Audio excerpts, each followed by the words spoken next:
नमस्कार, हमारे IGNOU audio books channel पर आपका स्वागत है।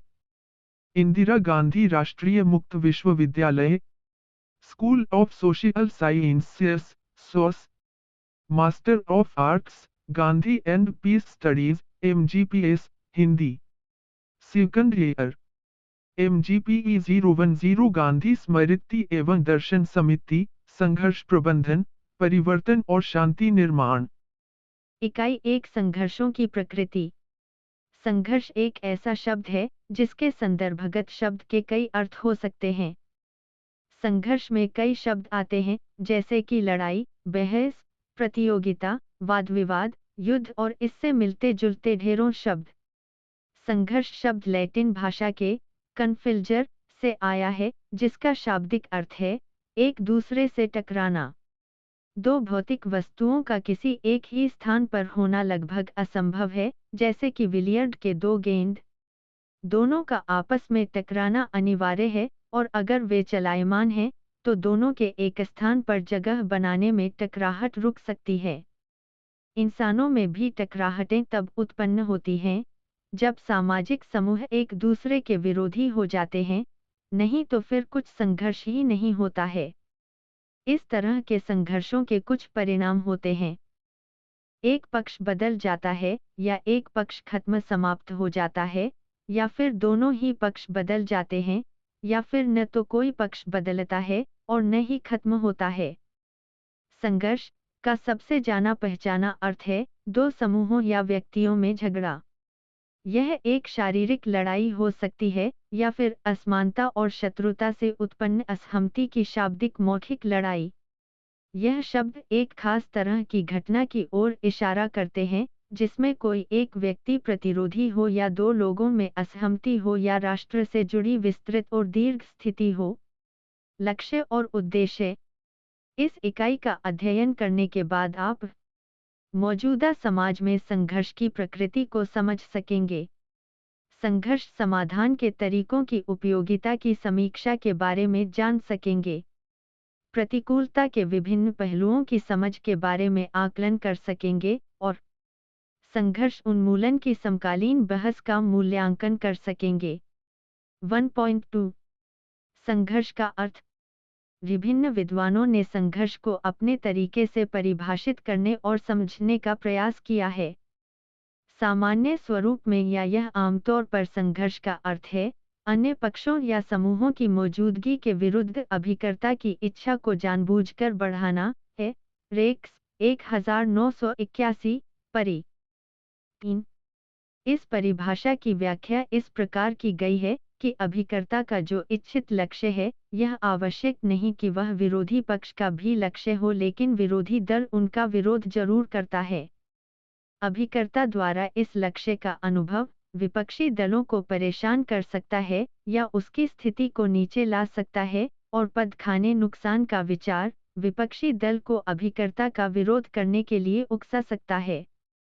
उत्पाती और पीड़ित के बीच के संघर्ष को एक उदाहरण से समझा जा सकता है। खूनी और पीड़ित के बीच, बलात्कारी और बलात्कार की शिकार, जमींदार और बंधुआ मजदूर, शोषक और शोषित के बीच का जो मुठभेड़ होता है, वे सब इस तरह के संघर्ष में शामिल हैं। कुछ विद्वान संघर्ष को आपसी प्रतिद्वंद्विता अथवा दो या दो से अधिक पक्षों के बीच विरोध या आपसी प्रतिरोध की स्थिति को संघर्ष के रूप में परिभाषित करते हैं।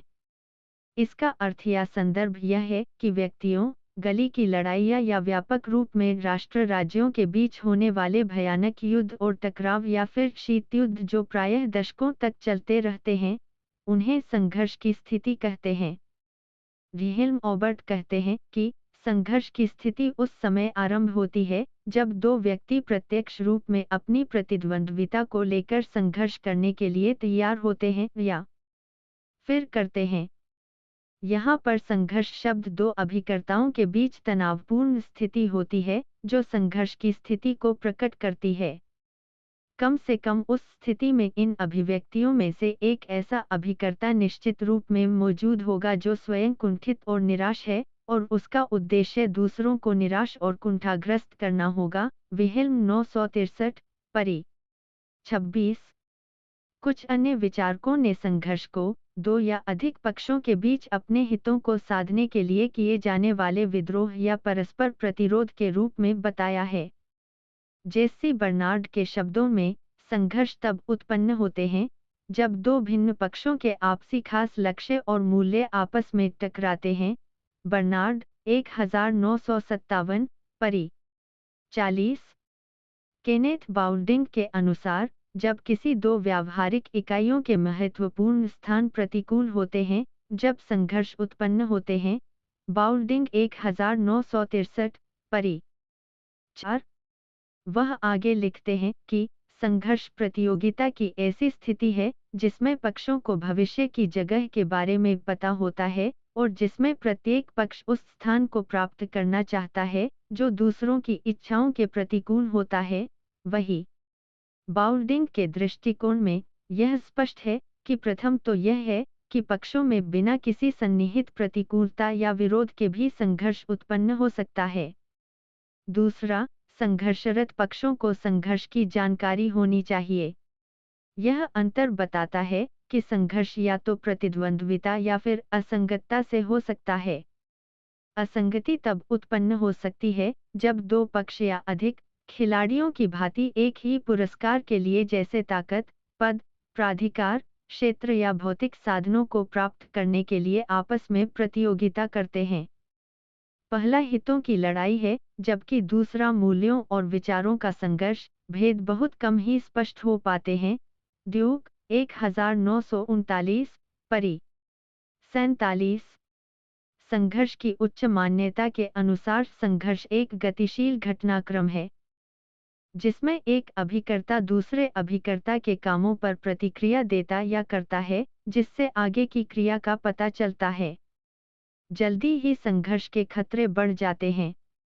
इन घटनाओं का एक क्रम दूसरे का अनुसरण करता है और ऐसे में यह कहना कि कौन सा पक्ष घटना के लिए अधिक जिम्मेदार है, यह कहना बेहद मुश्किल है। व्यावहारिक रूप में इसे इस रूप में देखा जाता है कि संघर्ष दोनों ओर से होता है। इस विचार या उक्ति को बताने के लिए कई विश्लेषण किए गए हैं, खासकर दर्पण और छवि, जिसमें पक्षों और मुद्दों को एक ही तरीके से देखा जाता है, लेकिन जब इसे उल्टा किया जाता है, जब गतिकता संघर्षरत अभिकर्ताओं को दो भागों, ध्रुवों, में बांटती है, नेतृत्व पैदा करना और संचालित करना, केंद्रीयकरण और खास दायित्व और थोड़ी समझ से संस्थान बनाना होता है, गोपनीय और संरक्षण। संघर्ष खुद ही जीवन को खतरे में डालता है, अभिकर्ताओं को चारों ओर से घेरकर उन्हें कभी भी बढ़ाने वाले खतरे की स्थिति में डाल देना होता है। सामाजिक घटनाक्रम के रूप में संघर्ष का विचार स्वयं में प्रभावशाली है। जब पक्ष यह कहते हैं कि उनके पास कोई विकल्प नहीं, तब यह और भड़कता है। संघर्ष की सक्रियता सभी अन्य संभावित कार्यों को खत्म कर देती है और पक्षों में भय और हिंसा को बढ़ाने के सिवाय कोई दूसरा विकल्प नहीं छोड़ती है। सक्रियता के विश्लेषण के लिए कुछ उपकरणों का विकास किया गया है। खेल सिद्धांत एक ऐसा ही सिद्धांत है जो यह बताता है कि संघर्ष की स्थितियों में पक्ष कैसा व्यवहार करते हैं, इसे खेल के द्वारा ही बताया जाता है। अगर संबंधित पक्ष नियमों का पालन करते हैं तो परिणामों की संभावना जताई जा सकती है, लेकिन इसमें इस बात की संभावना बढ़ जाती है कि अभिकर्ता एक खास चाल चलकर या नियमों को भंग करके, जो संघर्षों से पैदा होते हैं, इसकी गतिशीलता को बदल सकता है। इस तरह का विश्लेषण सन 1960 के दशक में पूर्व पश्चिम के संघर्षों के ध्रुवीकरण से विकसित हुआ था, जिसमें सकारात्मक प्रभाव वाले कदम उठाए गए। इसका विचार यह था कि अगर एक अभिकर्ता स्वयं से ही काम करना शुरू कर देता है, दूसरे उसका अनुसरण कर सकते हैं और इस तरह गतिशीलता की दिशा परिवर्तित की जा सकती है। इनमें से कुछ विचारों को तनाव शैथिल्यता के शुरुआती दौर में अमेरिका और सोवियत संघ के बीच के संबंधों को सुधारने में प्रयोग किया गया था।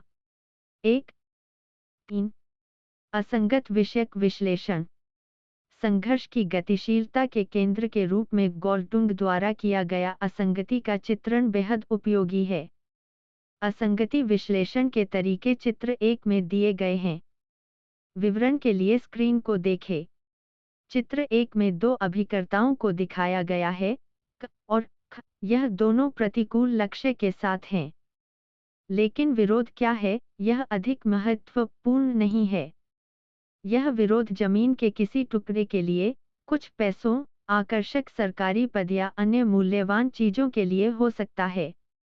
अगर क को उपलब्ध संसाधनों का 100% मिलता है, तो ख के लिए कुछ भी नहीं बचता। अगर कोई भी एक जीतता है, तो दूसरे को हारना पड़ेगा। यह इससे ऐसा नहीं है कि अभिकर्ता आसानी और स्वेच्छा से नियमों का पालन करता है। इन बिंदुओं से ऊपर चाहे जो भी हो, वह अधिक स्थान है जहां पक्ष मिलते हैं। बहुत ही उत्तम बिंदु बताता है, जहां पक्ष 50 से 50% संसाधन आपस में बांट सकते हैं, जो दोनों के लिए ही बराबर हैं। पक्ष बिंदु के साथ भी जा सकते हैं, इनमें से कोई भी कुछ भी नहीं लेता है, पर बहुमूल्य चीजें को सौंप दी जाती है, जिस पर सभी सहमत हो सकते हैं। कुछ अधिक खास परिस्थितियों में भी संघर्ष में शामिल हो सकता है और तीसरे और बाहरी पक्ष के रूप में सारे फायदे स्वयं ले सकता है। झगड़े के दौरान संसाधन बर्बाद भी हो सकते हैं। चित्र 1 में विकर्ण के बाएं और नीचे की जगह में बहुत से परिणाम बताए गए हैं। यहाँ भिन्न प्रकार के समझौते भी देखे जा सकते हैं। पंक्ति से दाएं और ऊपर हालांकि कुछ अन्य जटिलताएं भी हैं। यहाँ पर गॉल्टुंग के विचार आगे आते हैं। जीत विजय प्रकार के बिंदुओं के खोज की आशा की जाती है, जहां दोनों पक्षों को वह मिलता है जो वे एक समय में चाहते हैं। गणितीय गुणांक वास्तव में असंभव है। किसी भी चीज का 200% संभव नहीं, पर यह जगह, नियमों और विचारों को कायम करने से परे यह समाधान ढूंढने की चुनौतियों को बताती है। जीत के लिए संरचनात्मक आवश्यक है। राजनीतिक लड़ाई अक्सर नई खोज नए विचारों को खत्म कर देती है और अभिकर्ताओं के विकल्पों को कम कर देती है। कभी-कभी प्रयास काल्पनिक कार्य के रूप में सामने आते हैं। संघर्ष विश्लेषण का गतिशीलता प्रयास दो पक्षों में वार्ता कराने की महत्ता पर जोर देता है। यही वह जगह है जहां है बातचीत की रूपरेखा बनाना आवश्यक है। इसमें पक्षों की सहभागिता आवश्यक है, लेकिन दूसरे के साथ जो इनमें व्यावहारिकता से काम करें, जो बात आगे बढ़ाएं और पद को स्थगित करें। इनमें विश्वास निर्माण प्रक्रिया भी आवश्यक है, केवल सैन्य क्षेत्र में ही नहीं बल्कि सामाजिक, सांस्कृतिक, आर्थिक और अन्य क्षेत्रों में भी यह संभव है, ताकि ये संघर्ष की गतिशीलता को बदलने में महत्वपूर्ण भूमिका निभाए। सम्मेलन और विश्वास निर्माण करना बहुस्तरीय होते हैं और इस प्रस्ताव में मध्यस्थ की भूमिका महत्वपूर्ण होती है। इस तरह की स्थिति में तीसरा पक्ष महत्वपूर्ण भूमिका निभा सकता है। 1. 4 संघर्ष समाधान के उपाय। संघर्ष समाधान का विचार सबसे उत्तम और मूल विचार है। इसमें ऐसी स्वतंत्र प्रक्रियाएं होती हैं जो पक्षों का विश्वास जीतती हैं। ये औपचारिक और अनौपचारिक प्रावधान होते हैं जिसमें पक्ष अपने संघर्ष को समाप्त करने की बात करते हैं, जिसके समाधान वे स्वीकार करते हैं और वे संघर्ष को समाप्त कर सकते हैं। इस तरह के तरीके अनौपचारिक मामलों में होते हैं, जैसे न्यायालय, लोकतांत्रिक प्रक्रिया और चुनाव संसदीय मामलों को निपटाने के लिए बताए गए हैं। वे संघर्ष तथ्यपरक और कठोर जांचपरख के इतिहास के रूप में पाए जाते हैं। वे अंतर्राष्ट्रीय संबंधों में बहुत ही कम होते हैं, इधर-उधर फैले होते हैं। संघर्ष को प्रबंधित करने वाले ढांचे की बजाय न्यायालय तंत्र कमजोर होते हैं। राजनीतिक मंच झगड़े का अखाड़ा होता है। आंतरिक मामलों में अपील करने की संभावनाएं आवश्यक होती हैं और छोटे स्तर पर किए गए कार्यों के पुनर्वालोकन के अनुसार होते हैं। भविष्य के संघर्ष समाधान के तरीके के रूप में यह अंतर्राष्ट्रीय तंत्र में एक उपयोगी उपकरण भी हो सकते हैं। अंततः यह इस परिप्रेक्ष्य को लेकर चलता है कि अहिंसात्मक पद्धति से चलने वाले पक्षों में गतिशीलता को बदलने की क्षमता होती है। इससे शांति आंदोलनों को जगह मिलती है, लेकिन साथ ही यह विभाजन दरार खत्म करने वाले गैर सरकारी संगठनों, एनजीओ और समूहों जो समझौते और समझ की बात करते हैं, उनको स्थान देता है। ये पक्ष भी संघर्ष में शामिल हो सकते हैं और किसी एक के पक्षधर हो सकते हैं, लेकिन उनके उद्देश्य हिंसा नहीं बल्कि शांति हैं। वे बदलाव चाह रहे समुदाय के लिए एक विकल्प पैदा करते हैं, लेकिन उन्हें यह नहीं समझाते कि हिंसा सही है। उदाहरण के लिए, पश्चिमी यूरोप में पूंजीवादी तंत्र पर प्रभाव डालने वाले सामाजिक लोकतांत्रिक तरीके अधिक कारगर होते हैं। वे लोगों की भलाई करने में अपना योगदान देते हैं और उन्हें जनसहयोग भी मिलता है। वे कम्युनिस्ट पार्टी की कड़ी प्रतिस्पर्धा में लंबे समय तक टिकते हैं। इस प्रकार का यह खास विभाजन शांति की संभावना बनाम उग्र बदलाव पर केंद्रित होता है।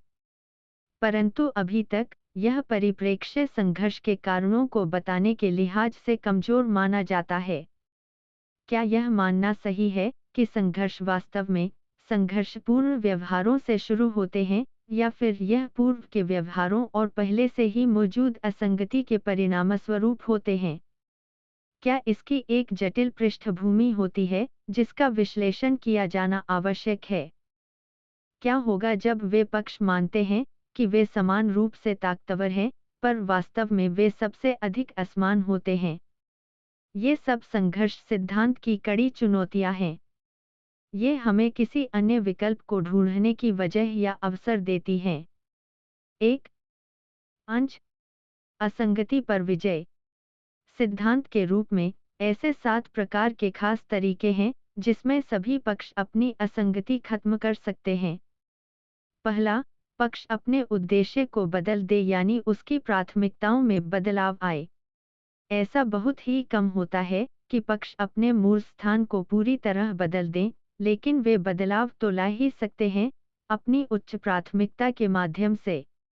इससे दूसरे रास्ते भी खुल सकते हैं जिसमें दूसरे पक्ष भी बातचीत कर सकते हैं।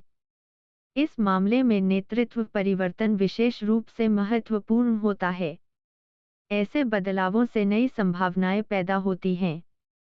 इसका अर्थ यह नहीं है कि संघर्ष समाधान को क्रांति की प्रतीक्षा करनी होगी अथवा तब तक समाधान नहीं होगा। नेतृत्व अक्सर सीमित आबादी या लोगों से नियुक्त किए गए होते हैं और उसका जारी रहना आवश्यक है। फिर भी नए नेता अलग तरीके से सोचते हैं और इसलिए नया नेतृत्व महत्वपूर्ण होता है। अन्य दूसरे बदलाव भी आते हैं। आसपास की दुनिया में हो रहे बदलाव से नीतियुक्त प्राथमिकताओं में बदलाव आता है। प्रमुख ताकतों में नई शक्तियों का उदय और पुरानी शक्तियों का अस्त होना भी एक ऐसी स्थिति हो सकती है। कम ताकतवर अभिकर्ताओं के लिए मुख्य शक्तियों के संबंधों में बदलाव के कई निहितार्थ हो सकते हैं। संघर्ष और विरोध में बदलाव संघर्ष समाधान के लिए महत्वपूर्ण हो सकते हैं, जैसा कि हम इसे शीत युद्ध के अंत में स्पष्ट रूप से देख सकते हैं। आर्थिक संकट प्राथमिकताओं को बदल सकते हैं। इसे युद्ध चलाने में महत्वपूर्ण संसाधन खत्म हो जाते हैं। शांति भंग करने वाले बदलाव अधिक महत्वपूर्ण आकर्षक हो जाते हैं। हालांकि इस तरह के बदलावों की संभावना की अनदेखी नहीं की जा सकती और यह किसी खास दिशा में समझौते के बदलावों पक्ष के उम्मीदों पर पानी फेर सकता है। हो सकता है कि नए नेता कमजोर हों, मुख्य शक्तियों के संबंध में बहुत खराब हो जाए, आर्थिक संकट से समझौते में कम रुचि हो आदि। लेकिन पक्षों के लिए यह आवश्यक है कि वे लगातार पता लगाते रहते हैं कि क्या प्राथमिकताओं में बदलाव की कोई उम्मीद है। दूसरा तरीका अत्यंत उत्तम है। इसमें पक्ष अपने उद्देश्यों से जुड़े होते हैं, लेकिन ऐसी जगह ढूंढी जानी चाहिए जहां संसाधनों को बांटा जा सके। यह चित्र संख्या 1 में का बिंदु है। कभी कभी इसे समझौते के निष्कर्ष के रूप में लिया जाता है, लेकिन यह समझौते का केवल एक रूप है। इसका अर्थ है दोनों पक्षों को अपनी प्राथमिकताएं बदलनी होगी। हालांकि इसे इस रूप में किया जाना चाहिए कि क की तरफ का बदलाव ख के साथ जुड़ने लगे और बीच रास्ते में ऐसी जगह मिले जिसका अपना प्रतीकात्मक महत्व हो और वह सभी पक्षों के लिए आसान हो। तब उनके लिए आम जनता और निर्णय लेने वालों के सौदे का विरोध कर सकते हैं। यह सही हो और ऐसा लगना भी चाहिए और सामाजिक मूल्यों के अनुसार भी हो। अगर क्षेत्र विवाद से जुड़ी असंगति है, तब सीमा को दो समान भागों में एक रेखा खींचकर बांटी जा सकती है। यह ठीक समझौता हो सकता है, किंतु लोगों द्वारा इसे बसाया नहीं जाएगा क्योंकि सबके अपने अपने हित होते हैं। अथवा अगर क्षेत्र में संसाधन मौजूद हैं, तो इस पर भी विचार किया जा सकता है। आर्थिक संसाधनों के आधार पर भी समझने होते हैं। काम देने वालों यानी नियोक्ता और काम करने वालों के बीच होने वाले समझौतों का एक लंबा इतिहास रहा है, जिसमें दोनों को बराबर हिस्सा देकर एक लक्ष्य विकल्प तक पहुंचा जाता रहा है। ऐसी कई स्थितियों में पक्षों के लिए कुछ नहीं से कुछ संसाधन होना अधिक महत्वपूर्ण होता है। एक तीसरा तरीका घोड़ों का व्यापार, अश्व व्यापार का है, जिसमें किसी एक पक्ष के एक ही मुद्दे से संबंधित सभी आवश्यकताओं को पूरा किया जाता है, जबकि दूसरा पक्ष किसी अन्य लक्ष्य से जुड़े मुद्दे से पूरी करता है। इसका अर्थ यह कि दो अलग-अलग चित्र का प्रयोग चित्र एक में करते हैं, जिसमें हरेक का अपना एक मुद्दा है और जिसमें दोनों पक्षों को 100% मिलता है। इसे समझौते के रूप में भी बताया जा सकता है, लेकिन इसे कार्य के अलग तरीकों के द्वारा बांटकर बताया जा सकता है। क्षेत्र विभाजन के घोड़ों का व्यापार में यह विचार रखा जाता है कि क्षेत्र एक ले लें और को क्षेत्र 2 दे दिया जाए, यद्यपि दोनों ही पक्ष क्षेत्र 1 और 2 की मांग करते हैं। इस जटिल बंटवारे के स्थान पर जमीन का पूरा टुकड़ा किसी एक को दे दिया जाता है या फिर दूसरे को। जैसा कि हमने पहले भी देखा है कि ऐसे बंटवारे का अर्थ है कि जमीन का कोई भी हिस्सा विशेष नहीं है और अगर जमीन बहुत उपयोगी है, जैसे दोनों हिस्से में ही तेल है, तो वह दोनों के लिए समान है। राजनीतिक शक्ति की स्थिति इस प्रतियोगिता में को कुछ मामलों में सहायता कर सकती है और ठीक उसी तरह से कुछ मामलों में सहायता ले सकती है। इसका अर्थ है अपने पुराने दृष्टिकोण को छोड़कर फिर एक साथ आते हैं, जिसे राष्ट्र समझौता या ऐतिहासिक समझौता कहा जाता है। चौथा मार्ग है मिलाजुला या सहभागी नियंत्रण। इसमें दोनों पक्ष विवादित संसाधनों पर एक साथ शासन करने का समझौता करते हैं। इसे चित्र 1 में के अधिक समीप दिखाया गया क्षेत्र में सहस्वामित्व के रूप से शासन किया जाता है, जिसमें दोनों पक्षों की राय ली जाती है। इसमें आर्थिक संसाधनों पर दोनों का संयुक्त रूप से मालिकाना हक होता है और एक ऐसा फार्मूला बनाया जाता है जिसमें दोनों ही पक्ष लागत लगाएं और फिर उसका लाभ उठाएं। विशेषकर आजकल संसदीय लोकतंत्र में गठबंधन सरकार बनना एक आम घटनाक्रम बन गई है। इस मिले जुले नियंत्रण में संपन्न किया जाता है और कुछ हद तक इसमें विश्वास की भी आवश्यकता होती है। यह बदलाव के दौरान एक अस्थायी व्यवस्था हो सकती है।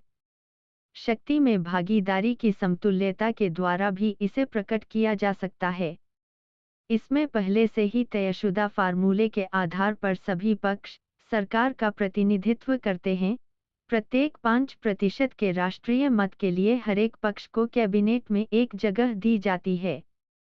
भले ही यह कुछ तयशुदा समय के लिए हो, इसका अर्थ यह है कि संघर्ष पर सफलतापूर्वक विजय प्राप्त कर ली गई है और अंत में संघर्ष की स्थिति बिल्कुल अलग होती है, जैसी कि शुरुआत में थी। इसे अंतर्राष्ट्रीय स्तर पर नदियों के पानी के बंटवारे के रूप में भी इस्तेमाल किया जा सकता है। अंतर्राष्ट्रीय मामलों में ऐसी व्यवस्था का अर्थ है क्षेत्रीय सद्भावना को बढ़ाना। आंतरिक मामलों में यह बिखरे समाज को एक सूत्र में पिरोने में योगदान दे सकता है।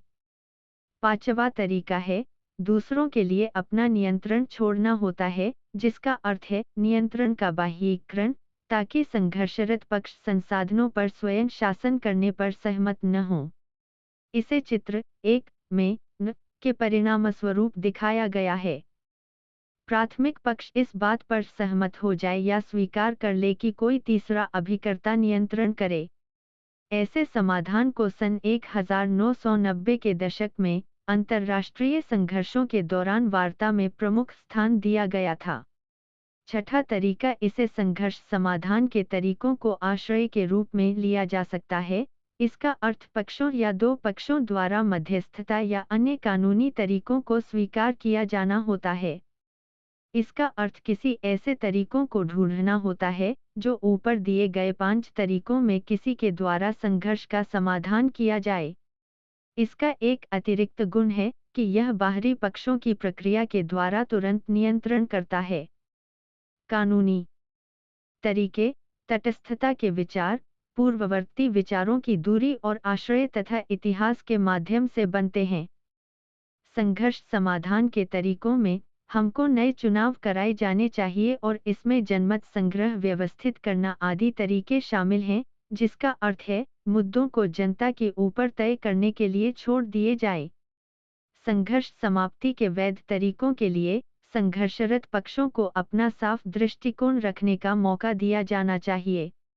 ध्यान रहे कि मध्यस्थता के द्वारा बहुत से सीमा विवादों को निपटाया गया है अथवा निपटाया जाता है। एक महत्वपूर्ण मामले में इसे देखा जा सकता है जिसमें संयुक्त राष्ट्र के सुरक्षा परिषद प्राधिकरण से दोनों पक्षों की सहमति से खाड़ी युद्ध के बाद इराक और कुवैत के बीच सीमा रेखा खींची गई थी। सातवां तरीका है, इस मामले को भविष्य के लिए छोड़ दिया जाए या विस्मृत किया जाए। आयोग की नियुक्ति से पक्षों को संघर्ष के लिए और अधिक समय मिल जाता है और जब आयोग की जांचें सामने आती है तब तक राजनीतिक स्थितियां और प्रचलित व्यवहार बदल चुके होते हैं। कुछ मुद्दों में देरी होने का लाभ मिलता है, उनकी महत्ता फीकी पड़ जाती है या उनके प्रतीकात्मक चरित्र बदल जाते हैं। इस बात पर बहस की जाती है कि सारे मुद्दे एक ही समय पर नहीं सुलझाए जा सकते हैं, परंतु उन्हें दूसरा अवसर देने की आवश्यकता है। वास्तव में दूसरा अवसर हारने वाले के लिए आवश्यक है ताकि वह अपनी पराजय स्वीकार कर लें या फिर समझौता कर लें। अगर किसी तरीके से कोई पक्ष मुद्दे पर बाद में बात करना चाहिए या नया चुनाव कराए तब तक समझौता अधिक स्वीकार्य होता है। पक्ष इस पर विवाद नहीं कर सकते कि मामले को तभी तक प्राथमिकता दी जाती है जब तक यह पूरी तरह संगीन नहीं हो जाता। पहले तरीके में स्थान पद में महत्वपूर्ण बदलाव होते हैं और पक्ष अपनी पुरानी सोच पर दोबारा वापस नहीं आ सकते हैं। संघर्ष शब्द व्यवहारों के पैटर्न को प्रकट करता है, पर समाज विज्ञानी इसे किसी कार्य के कारण के रूप में भी देखते हैं। इसलिए कहा जाता है कि विद्रोह की निहित स्थितियां, जिसे जड़ित संघर्ष भी कहा जाता है, विद्रोह को बताने वाले व्यवहारों से अधिक महत्वपूर्ण नहीं होता। उदाहरण के लिए हत्या या बलात्कार, इसे अभिव्यक्ति से जोड़कर देखा जाना चाहिए न कि संघर्ष के रूप में जिसे सामाजिक, आर्थिक, सांस्कृतिक, मनोरोग विज्ञान, लिंग और व्यक्तिगत संघर्ष के रूप में कहा जाता है। हितों या स्वार्थों की लड़ाई कमी की वजह से पैदा होती है। दोनों पक्षों को एक ही चीज चाहिए होती है, पर उन्हें प्रदान करने के लिए पर्याप्त संसाधन उपलब्ध नहीं होते हैं।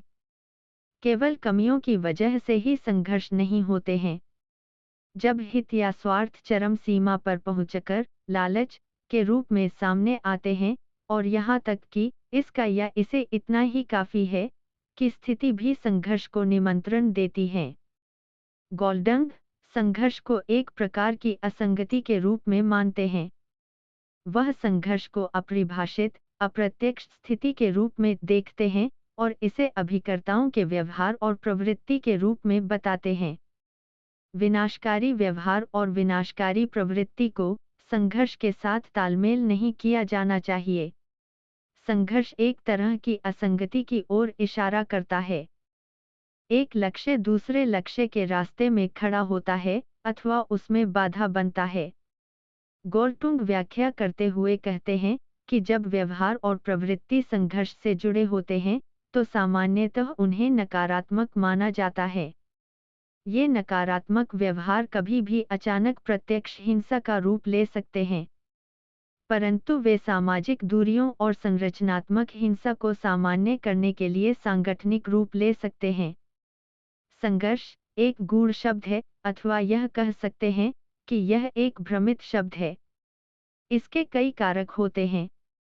यह विभिन्न पक्षों के व्यवहारों को बताने वाला और अभिकर्ताओं को संघर्ष के लिए उकसाने वाले संघर्ष के कारणों या संघर्ष के निहित कारणों को बताने वाला हो सकता है। जहाँ संघर्ष है, वहाँ लगातार मुद्दे चलते रहते हैं, निषेध की स्थितियाँ, वंचित होने की स्थिति, अन्याय जिससे संघर्ष होते हैं, पक्षों में चारित्रिक भिन्नता जो कभी न आग बुझने वाले प्रवृत्ति को जन्म देती है और जो स्थितियों को इतना खराब कर सकती हैं, जिससे पक्षों में तनाव और विरोध पैदा होता है। परिस्थितियों के सभी कारक मिलकर संघर्ष की स्थिति बनाते हैं। संघर्ष की सही समझ के लिए एक व्याख्यात्मक परिभाषा की आवश्यकता है, जिसे गोल्टुंग संघर्ष त्रिकोण का नाम देते हैं। 6 संघर्ष त्रिकोण। थोड़ा अधिक जटिल भाषा में संघर्ष त्रिकोण की जोहन गोल्टुंग ने सन 1960 के दशक में व्याख्या प्रस्तुत की गई, जो हमें एक सहायक विश्लेषणात्मक उपकरण उपलब्ध कराता है। यह बताता है कि संघर्ष त्रिकोण के भीतर संघर्ष तीनों कोणों में घूमता है, जहाँ कोना संघर्ष प्रवृत्ति को बताता है, संघर्ष व्यवहार का स्पष्ट करता है और स्वयं ही एक विरोध या संघर्ष को बताता है। असंगतता। संघर्ष क्रम किसी भी कोने से शुरू हो सकता है। यह संघर्ष किसी भी कोण समाप्त भी हो सकता है।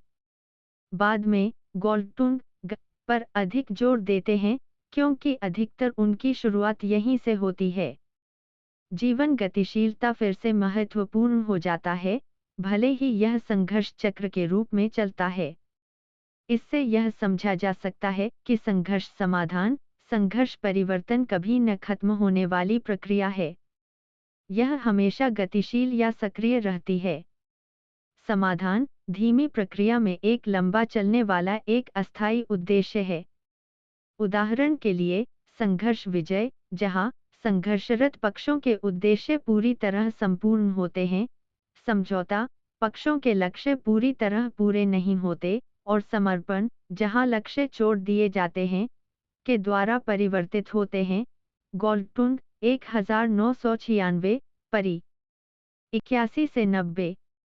संघर्ष एक ऐसी स्थिति है जिसमें दो या इससे अधिक सामाजिक इकाई या पक्ष यह मानते हैं कि वे अलग अलग स्थान पर स्थित हैं और उनके परस्पर असंगत लक्ष्य हैं, और उनमें इस बात को लेकर असंगति है कि हमें क्या करना चाहिए और क्या नहीं। भिन्नता, भेदभाव, अधिकारों की अनदेखी, शोषण, अभाव, प्रतिस्पर्धा आदि आते हैं।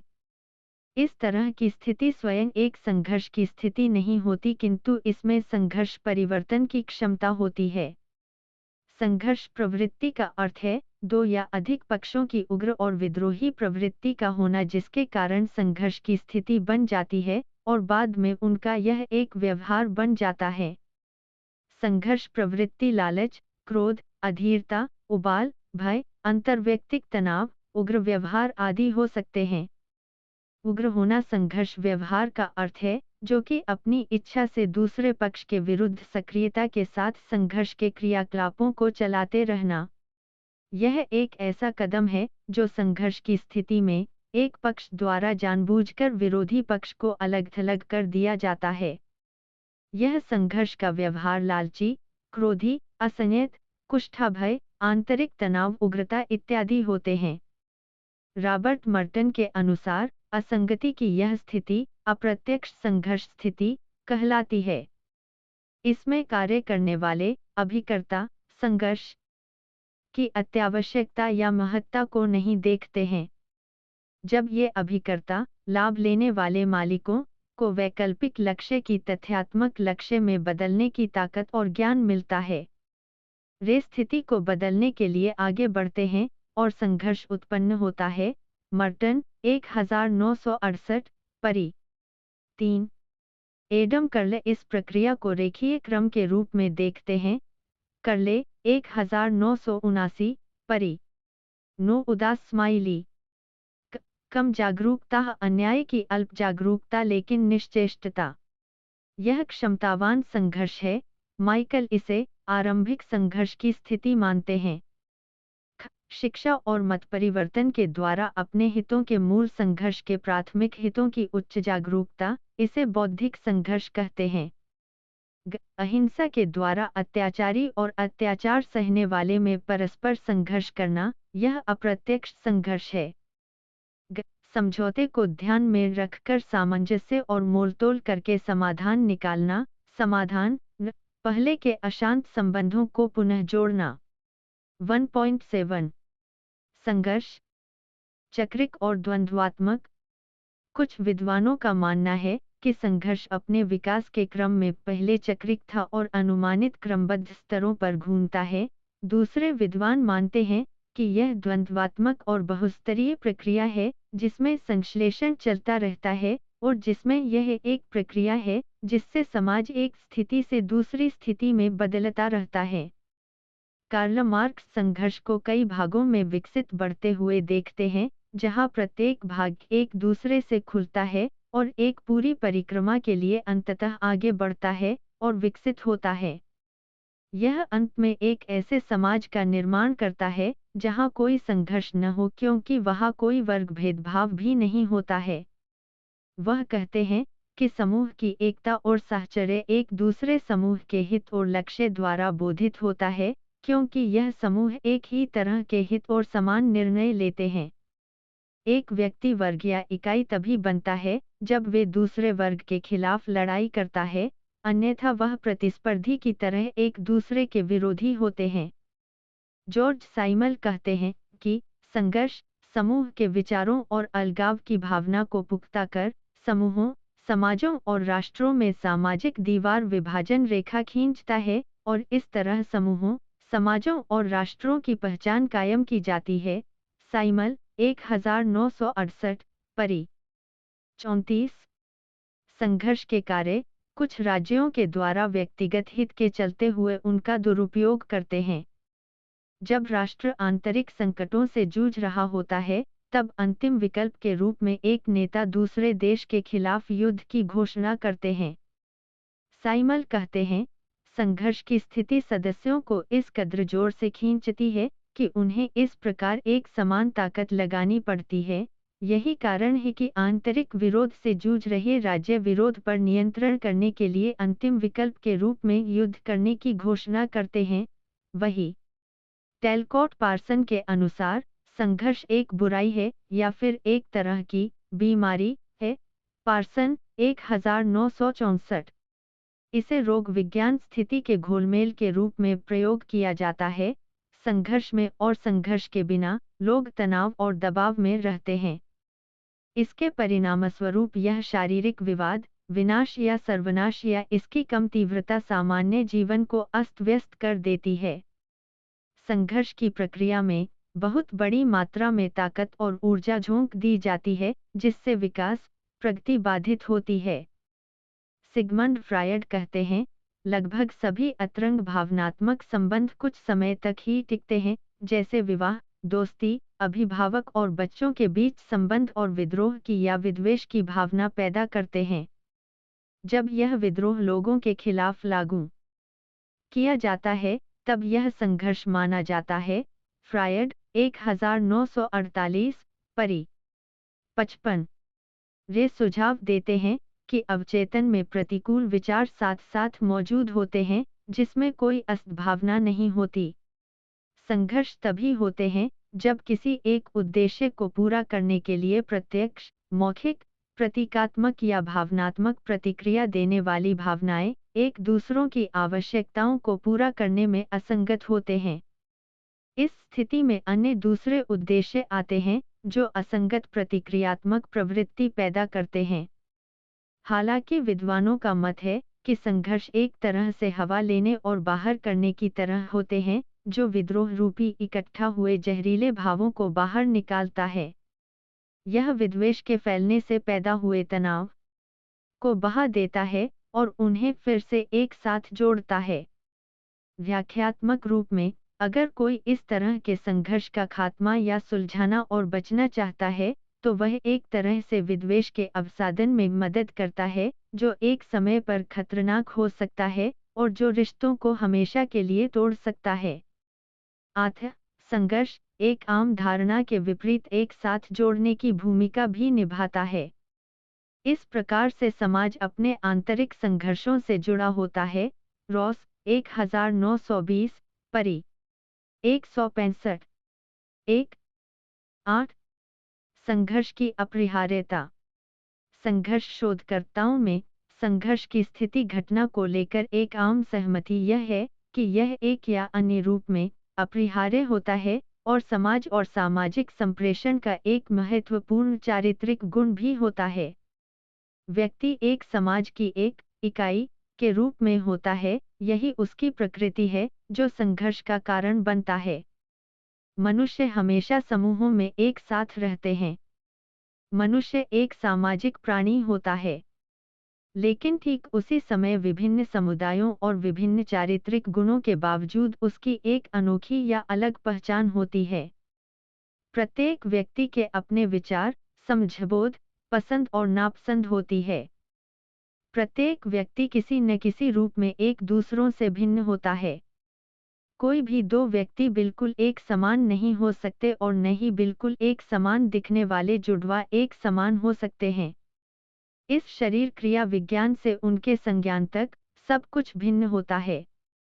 जब तमाम भिन्नताओं के बावजूद व्यक्ति एक साथ सामाजिक रूप से साथ रहते हैं, तब उन्हें बातचीत और संप्रेषण में मतभेद, असहमति और असंगति दिखाई देती है। दूसरे शब्दों में असंगति विचारों, शब्दों और कार्यों में आ जाती है और इस तरह संबंधों में संघर्ष उत्पन्न होता है।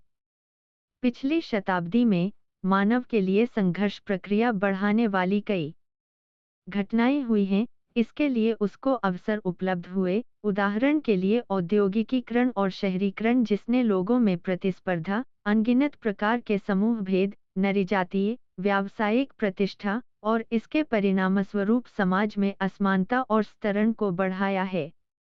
हालांकि प्रतियोगिता, संपर्क और दृष्टिकोण संघर्ष के पूर्वापेक्षित हैं। आर डब्ल्यू मैक दावा करते हैं कि संघर्ष की गणितीय संभावनाएं औद्योगिकीकरण के कारण समाज के भीतर और समाज के बाहर दोनों में बढ़ती हैं। मैक 1965, परी 334। सामाजिक शोध से पता चलता है कि बहुत बड़े स्तर पर रोजगार से असंतुष्टि, मजदूर संघर्ष, मजदूर प्रबंधन संघर्ष आदि की घटनाएं सामने आई हैं।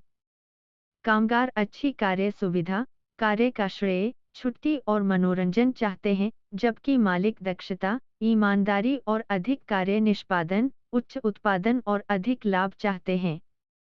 एक मजदूर या किसान अपने साधारण आय के साथ परिवार की बढ़ती आवश्यकताओं और आशाओं के साथ लगातार संघर्ष में जीता है। वह अपने परिवार की मांग को पूरा नहीं कर सकता है और वे परिवार की इच्छाओं को पूरा करने के तले दबे रहते हैं और आय जुटा पाने में नाकाम होते हैं, जिससे परिवार में संघर्ष बढ़ता है।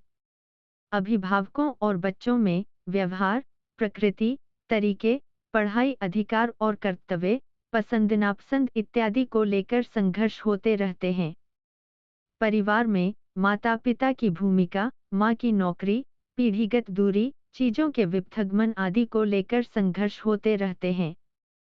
एक जटिल सामाजिक तंत्र में व्यक्ति प्रत्येक कदम पर संघर्ष से जूझता है। बस में कोई यात्री अपने सहयात्री से झगड़ा कर बैठता है, जहाँ कहीं भी संप्रेषण है, वहाँ संघर्ष है। लोग जाति, धर्म, संप्रदाय, राजनीतिक पहचान और विचारों आदि के नाम पर भी झगड़ा करते हैं। राजनीतिक संघर्ष भी लगातार चलते रहते हैं। अभिकर्ताओं में बैनर टांगने, पोस्टर लगाने, दीवारों पर चिन्ह बनाने, दल के उम्मीदवार के लिए प्रचार आदि के लिए संघर्ष होते रहते हैं। हालांकि ये सभी जमीनी स्तर पर होते हैं, पर राष्ट्रीय स्तर पर पहचान, समान अधिकार, स्वशासन और स्वकेंद्रण आदि के रूप में बड़े राजनीतिक झगड़े होते हैं। इसके अतिरिक्त लोगों के साथ संघर्ष के अलावा हमारी लड़ाई भौतिक वातावरण के साथ भी होती है। लोगों के लालच और खपत की आवश्यकताओं को पूरा करने के लिए पेड़ों की अंधाधुंध कटाई की जा रही है। भारत की कुल 35% भूभाग की आवश्यकताओं को पूरा करने के लिए 11% जंगलों की कटाई की जा चुकी है। प्राकृतिक संसाधन जैसे फॉसिल तेल और अनेक प्रकार के खनिज, जो कभी असीमित भंडार माने जाते थे, अब खत्म होने के कगार पर हैं।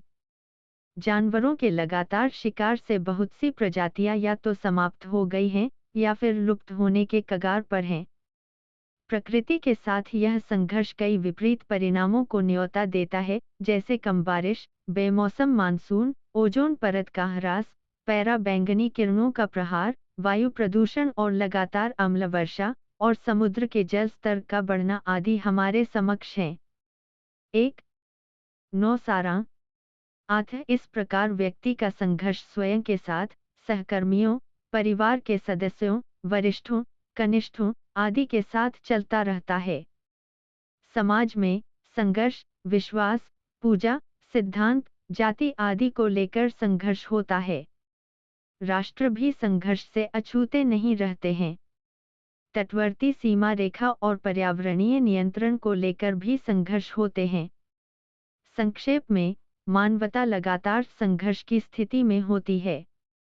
कभी कभी हम संघर्ष को नजरअंदाज, अनदेखा करते हैं।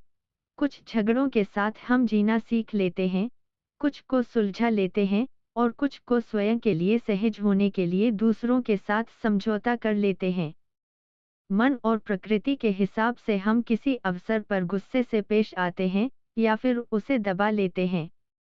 किसी खास विपक्षी के साथ हमारे रिश्तों को ध्यान में रखते हुए हम विभिन्न अवसरों पर या तो उग्रता से पेश आते हैं या फिर सहनशील रूप में संघर्ष को विभिन्न तरीकों से सुलझाते हैं। जब सामने वाला हमारा कोई अपना जैसे बहन का बेटा या पति आदि होता है, तब हम झगड़ा खत्म करने के लिए उचित और मानवीय तरीका अपनाते हैं। संघर्ष समाधान की कोई भी कोशिश जो बहुस्तरीय कारणों से उत्पन्न होती है, अगर स्थायी परिणाम चाहिए तो वे बहुआयामी होने चाहिए। दूसरे शब्दों में, संघर्ष समाधान का कोई भी प्रयास एक होना चाहिए जो संघर्ष के सभी कारणों से मुकाबला कर सके। क्या एक संघर्ष मुक्त समाज की कल्पना की जा सकती है? ऐसा समाज का होना इस दुनिया से बहुत दूर की बात है, जैसा कि हम जानते हैं कि लगातार और बार बार होने वाले संघर्ष की अपरिहार्यता बहुत तर्कसंगत होती है, जैसा कि रॉबर्ट ली कहते हैं। ली 1943 परी 3 एक ऐसे समाज की कल्पना बेकार है जिसमें एक सामाजिक अपरिहार्यता न हो। संघर्ष के बिना कोई भी समाज मृत होता है, माने या न माने। संघर्ष मानवीय अस्तित्व की एक सच्चाई है, अतः इसे एक सामाजिक व्यवहार के रूप में भी देखा जाता है। मानवीय अस्तित्व की सच्चाई यही है कि लगातार संघर्ष के बावजूद भी व्यक्ति इन समस्त संघर्षों को जीतकर समाज में रह रहा है। संघर्ष की प्रकृति के आधार पर हम उसे अलग अलग तरीकों और योग्यता से नियंत्रित कर सकते हैं। इस तरह संघर्ष एक सार्वभौमिक सत्य है। हमारे बहुत सारे अनुभव, पूर्व स्वीकृति और जानकारी से पता लगता है कि पीढ़ियों से चली आ रही है, अपने विशेष समूह से अलग पूर्व श्रेणियों में संघर्षधारित होते हैं। व्यक्ति स्वयं, दूसरों और सच्चाई के बारे में स्वयं सीखता है, अपना विकास और योग्यता निर्माण करता है, तथा अपने लिए अच्छा और बुरा माहौल स्वयं बनाता है। संघर्ष मिटाने की चाहत, सद्भावना की आशा और वैश्विक सहभागिता एक सुप्त और अपरिवर्तनीय विश्व की चाहत है, जहां सभी रिश्ते अपनी जगह एक संतुलन के साथ जुड़े हुए हैं। धन्यवाद। मिलते हैं अगले वीडियो में अगले पाठ के साथ।